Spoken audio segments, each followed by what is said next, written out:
This bulletin is sponsored by a diagnostic center. नमस्कार, मैं हूं जयश्री नागदा और आप देख रहे हैं सीबीसी न्यूज राजस्थान का प्राइम टाइम बुलेटिन। खबरों में जाने से पहले एक नजर आज की न्यूज हेडलाइंस पर। देश की सुरक्षा को लेकर उदयपुर में conference, union of India counselling conference में 300 से ज्यादा वकीलों ने लिया भाग। सतीश पुनिया क्यों हुए भावुक, अपने ही कार्यकर्ताओं को लिख डाला खत।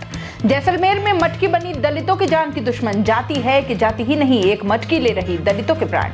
टीचर ने ही कर दिया आदिवासी महिलाओं का अपमान, वागड़ में व्रत त्योहार को लेकर आदिवासी महिलाओं का अपमान कर दिया आपत्तिजनक टिप्पणी। पीटीआई भर्ती परीक्षा के एडमिट कार्ड हुए जारी, सितंबर में ही 2 पारी में होंगे एग्जाम, सिलेक्ट होने पर ये मिलेगी सैलरी। और अब खबरें विस्तार से। उदयपुर में यूनियन ऑफ इंडिया काउंसलिंग की वेस्ट जोन की 2 दिवसीय कॉन्फ्रेंस शनिवार से शुरू हुई। शुभारंभ कार्यक्रम में केंद्र सरकार के 2 मंत्रियों ने भी शिरकत की।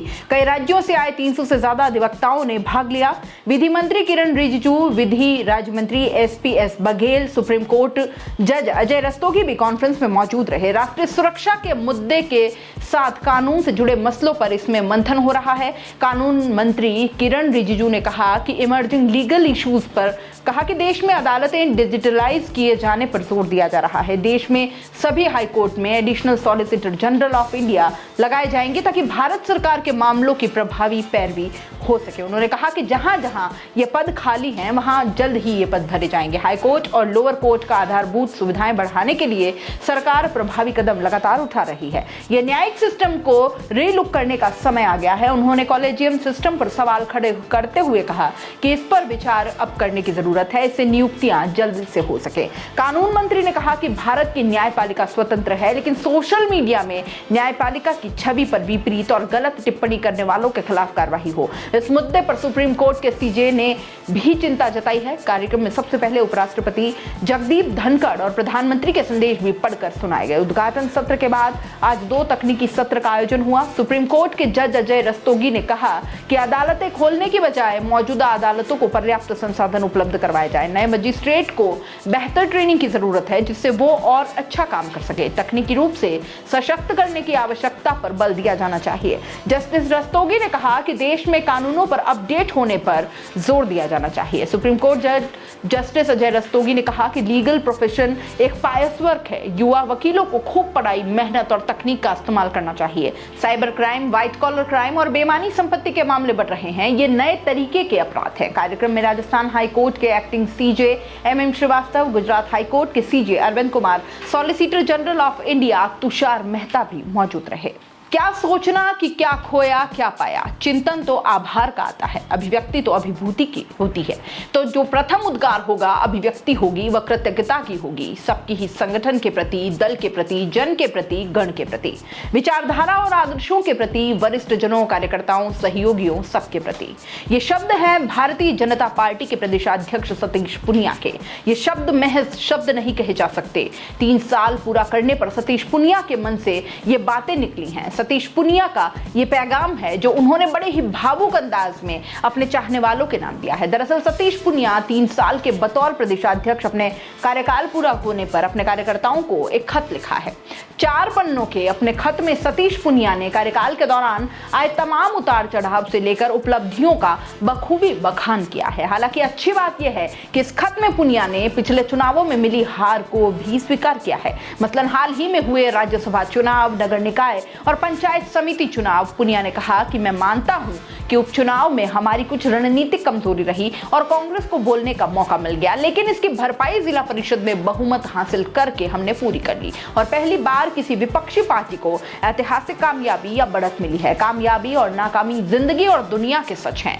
सतीश पुनिया ने इन 4 पन्नों के लेटर में कई ऐसी भावुक बातें लिखी है जिसकी सियासी चर्चा हो रही है। उन्होंने इशारों ही इशारों में पार्टी हाईकमान को साफ संदेश दे दिया कि वो राजस्थान में बीजेपी का नेतृत्व करने को तैयार हैं और 2023 में विधानसभा चुनाव में भी वो इसी एनर्जी के साथ लगातार मेहनत करते रहेंगे। साथ ही सतीश पुनिया ने अपने खत के जरिए पार्टी कार्यकर्ताओं को मर्यादा का संदेश भी दिया है। ऐसे नारे ना लगाएं जिससे विरोधियों को कोई भी मौका मिल जाए। सतीश पुनिया ने अपने 3 साल के कार्यकाल के बाद आगे भी एक्सटेंशन के संकेत भी दिए हैं। उन्होंने लिखा कि यूं तो राजनीति की लंबी यात्रा में टारगेट का कोई अंत नहीं है, लेकिन मैं इन 3 साल के अनुभव पर कह सकता हूं कि जो अपेक्षा संगठन ने मुझसे की है उससे मैंने मन वचन और कर्म से करने की कोशिश की है। ये मिशन 2023 और 2024 के बाद भी जारी रहेगा और हम काम करते रहेंगे। भविष्य में बीजेपी ऐसी पार्टी बने कि इससे जीता ना जा सके और ना ही इसमें कोई सेंध लगा सके।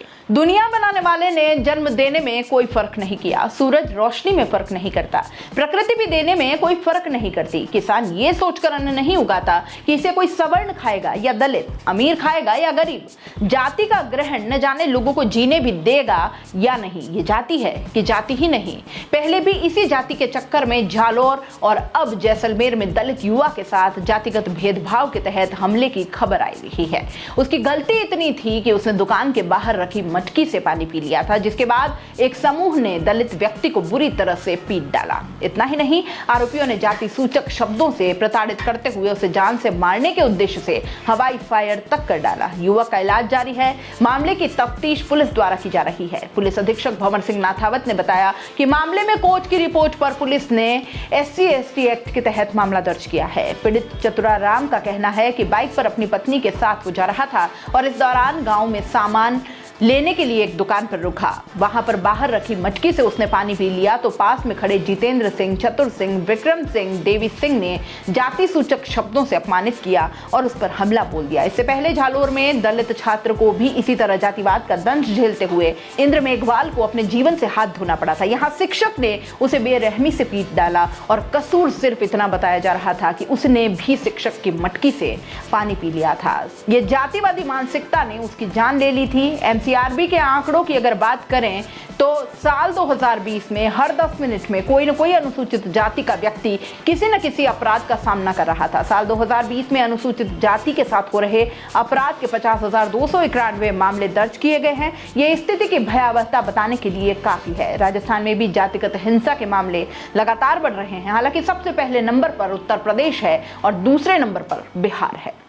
महिलाओं और उनके व्रत त्योहार पर आपत्तिजनक टिप्पणी करने वाले सरकारी स्कूल के टीचर भंवरलाल परमार के खिलाफ अब महिलाएं सड़कों पर उतर आई हैं। उन्होंने भंवरलाल के बयानों पर कड़े शब्दों में आपत्ति जताते हुए उसे सस्पेंड करने की मांग रखी है। इसके साथ ही उन्होंने महिलाओं पर गलत बयानबाजी करने की FIR दर्ज कर गिरफ्तार करने की मांग की है। विश्व आदिवासी दिवस 9 अगस्त के दिन शहर के स्पोर्ट्स कॉम्प्लेक्स में आयोजित कार्यक्रम में सरकारी टीचर भंवरलाल परमार ने महिलाओं के साथ ही उनके व्रत त्योहार पर आपत्तिजनक टिप्पणी कर डाली। इसके खिलाफ महिलाओं में जबरदस्त आक्रोश देखने को मिला। डूंगरपुर जिले भर से आई महिलाएं शुक्रवार को शहर के नया महादेव मंदिर परिसर में इकट्ठी हुई और इसके बाद ये महिलाएं टीचर भंवरलाल परमार के खिलाफ नारे लगाती हुई कलेक्ट्रेट पहुंची। उपजिला प्रमुख सूरता परमार के नेतृत्व में हंसा देवी कोटवाल निवासी बिछीवाड़ा, नर्मदा देवी देवल, रेखा कलासुआ, जालूकुआ समेत कई महिलाओं ने कलेक्टर को ज्ञापन सौंपा। महिलाओं ने बताया कि भंवरलाल परमार सरकारी टीचर रहते हुए आदिवासी महिलाओं और स्कूल में पढ़ने वाली लड़कियों के खिलाफ गलत बातें बोलता है, जिससे आदिवासी महिलाओं का अपमान हुआ है। भंवरलाल ने आदिवासी समाज में बरसों से चले आ रहे मनसा वाचा व्रत कथा को लेकर भी गलत बयानबाजी की। महिलाएं ही नहीं, पुरुष भी कई पीढ़ियों से ये व्रत करते आ रहे हैं, लेकिन भंवरलाल ने व्रत को लेकर गुमराह करने का प्रयास किया, जिससे उनकी आस्था को गहरी ठेस लगी है। महिलाओं ने कहा कि जो टीचर गलत बातें बोलता हो वह स्कूलों में कैसे अच्छी शिक्षा दे सकता है। भंवरलाल के आपत्तिजनक बयानों के वीडियो भी सोशल मीडिया पर शेयर हुए हैं। महिलाओं ने टीचर भंवरलाल को तुरंत सस्पेंड करने की मांग की है। वहीं उसके खिलाफ FIR दर्ज कर गिरफ्तार करने की मांग भी रखी है। मानवाधिकार युवा संगठन के राष्ट्रीय अध्यक्ष विजय शर्मा के आदेशानुसार पूरे भारतवर्ष के साथ ही उदयपुर के महाकालेश्वर मंदिर स्थित गौशाला में पशु चिकित्सक द्वारा उपलब्ध दवाइयों का छिड़काव किया गया। दवाई छिड़काव का यह चौथा दिन था और अब ये निरंतर चलता रहेगा, जिसमें आज संगठन के सभी पदाधिकारी मौजूद रहे, जिसमें प्रशासनिक जिला अध्यक्ष विजय सेन, जिला अध्यक्ष युवा अनुज दीक्षित, महिला जिला अध्यक्ष दमयंती सेवक, जिला उपाध्यक्ष ललित कटारिया, जिला सचिव तरुण सूर्यवंशी, सदस्य फरजाना बानू, भागवत सिंह, गायत्री सेन, जीतू तेली, निशा गंधर्व, सुरेश गंधर्व, अनीता आदि सभी कार्यकर्ता इसमें मौजूद थे। शिक्षा विभाग में नौकरी की तैयारी कर रहे युवाओं के लिए अच्छी खबर है। कर्मचारी चयन बोर्ड ने प्रदेश में 5,546 पदों पर शारीरिक शिक्षक यानी PTI की भर्ती परीक्षा के एडमिट कार्ड जारी कर दिए हैं, जिसके तहत 25 सितंबर को 2 पारियों में परीक्षा का आयोजन किया जाएगा। पहली पारी की परीक्षा सुबह 10 बजे से 12 बजे तक, वहीं दूसरी पारी की परीक्षा दोपहर 2:30 से 4:30 बजे तक आयोजित की जाएगी। आवेदन करने वाले उम्मीदवार कर्मचारी चयन बोर्ड की ऑफिशियल वेबसाइट rsmssb.rajasthan.government.in पर जाकर एडमिट कार्ड डाउनलोड कर सकते हैं। बता दें कि 5,546 पदों पर होने वाली भर्ती में 4,899 जनरल और 647 पदों पर टीएसपी क्षेत्र के लिए कैंडिडेट्स का सिलेक्शन किया जाएगा। इसके लिए 23 जून से 22 जुलाई तक आवेदन मांगे गए थे। ड्रेस कोड का पालन नहीं करने वाले अभ्यर्थियों को परीक्षा केंद्र में प्रवेश नहीं दिया जाएगा। परीक्षा के दौरान पानी की बोतल, purse, bag, geometry, pencil box, plastic pouch, calculator, तख्ती, पैड, गत्ता, pen drive, rubber, table, scanner, किताबें, नोटबुक, पर्चियां, व्हाइटनर लाने पर रोक रहेगी। इसके साथ ही 1.5 घंटे पहले अभ्यर्थियों को परीक्षा केंद्रों पर रिपोर्टिंग करने के साथ ही परीक्षा समय के बाद प्रवेश नहीं दिया जाएगा।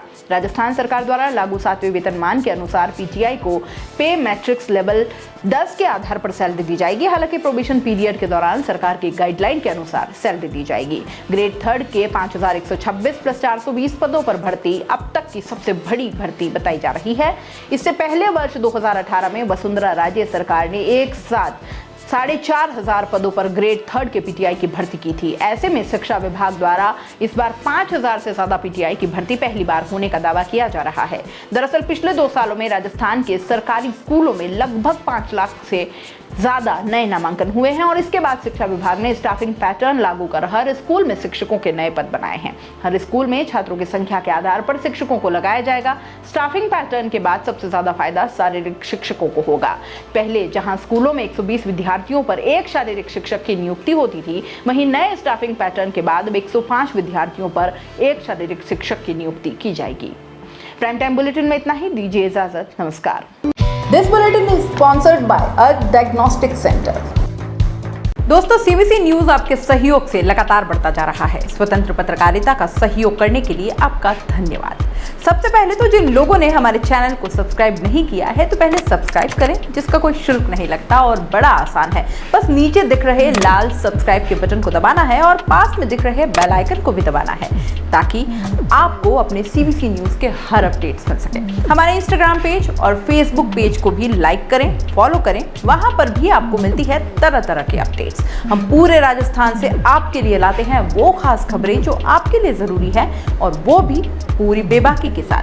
पत्रकारिता के इस मुश्किल दौर में आपकी आवाज जिम्मेदारों तक पहुंचाना ही हमारा लक्ष्य है और ये आपके सहयोग के बिना संभव नहीं है। हमारा सहयोग करें, स्वतंत्र पत्रकारिता में अपना योगदान दें और ज्वाइन बटन पर जाकर सदस्यता लें, चाहे सबसे छोटी सहायता के रूप में ही क्यों ना हो। जनता की बेबाक आवाज बने रहें, उसके लिए सहयोग आपको ही करना है। सब्सक्राइब करिए और ज्वाइन बटन पर क्लिक कर सदस्यता ग्रहण कीजिए।